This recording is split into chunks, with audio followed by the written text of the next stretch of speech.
everyone. I'm Michaela Collins. I'm here to speak to you today about my project. It's called Mother's Milk, and it's low-cost pasteurization for garment factory workers. I'm Dana Donifrey. I'm the founder and designer of Ana Ono Intimates, a lifestyle and apparel collection empowering women to feel beautiful, confident, and proud post-mastectomy. Hi, I'm Renee Kakareka, founder, designer, and CEO of Olive Devices. We're designing superpowers for people with disabilities. Our technology that we have been working on has been developed to reduce the risk of ocular infections.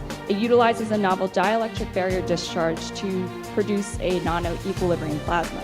This makes it safe to the touch. My name is Nick Anthony, and that's Catherine Hoffman, and we're here to tell you about a problem facing the LGBTQ community, and that problem is a lack of information about LGBTQ competent and safe healthcare providers. Burn care is a very niche part of the market. Right now it's a topical cream or ointment-based topical directly applied to the skin. So my implementation of this would be a cartridge-based system where you would mist this topical directly over the patient, and it would be versatile for small as well as large-scale wounds. So I want to present to you a clinical problem.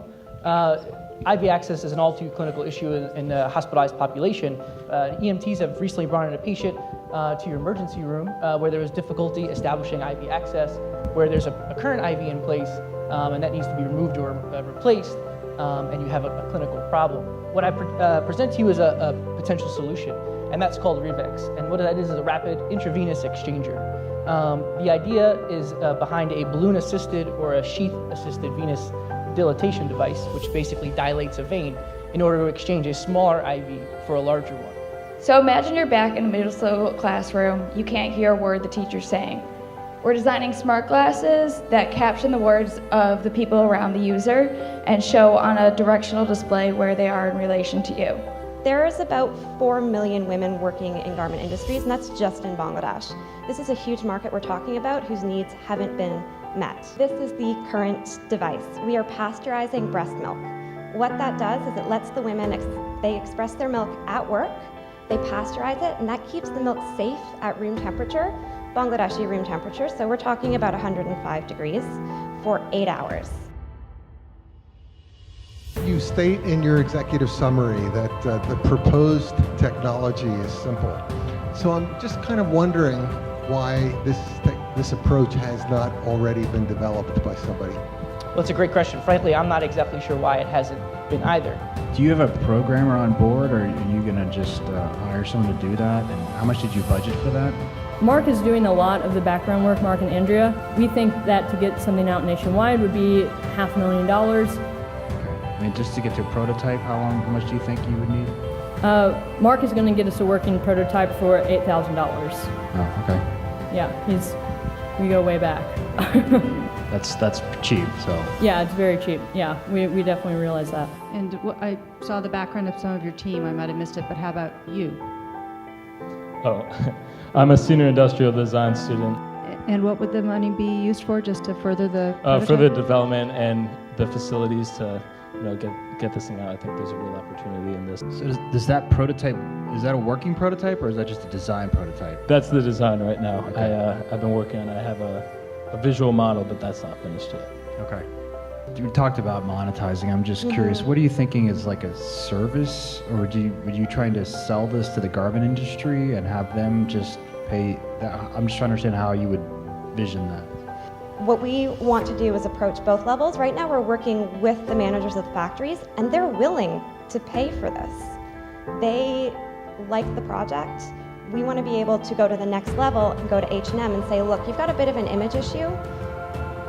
Give us a little bit of money. The cost per user is not great, and you can actually help the health of your workers, and it looks good. So this is the Burn Care Application Company.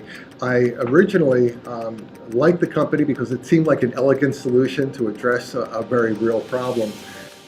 He seemed not to know what he didn't know. I think ultimately the amount of capital that they're going to need to get this to the market is really significant. I just don't know if the $10,000 moves the needle for them. Moving on to another company, Olive Devices. I was very impressed by her preparation and her knowledge of all the different aspects of her company. Exceptionally complex what she's trying to do, and maybe she knows that, maybe she doesn't. I agree. I think the technical hurdles here are significant. I mean, I was really impressed with her and her presentation.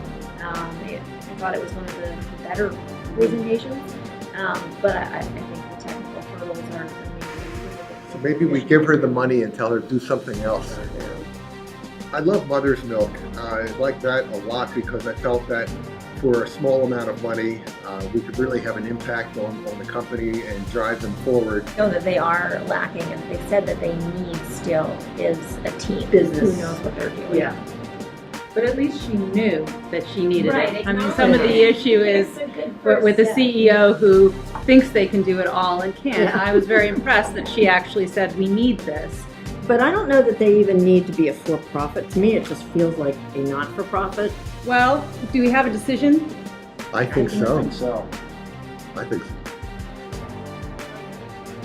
so. The first announcement for runner-up is Plasma Tech. Justine Han and David Payo. Congratulations.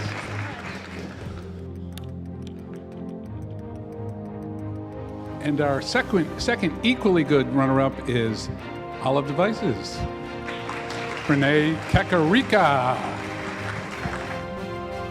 And the winning team, Michaela Collins, Mother's Milk.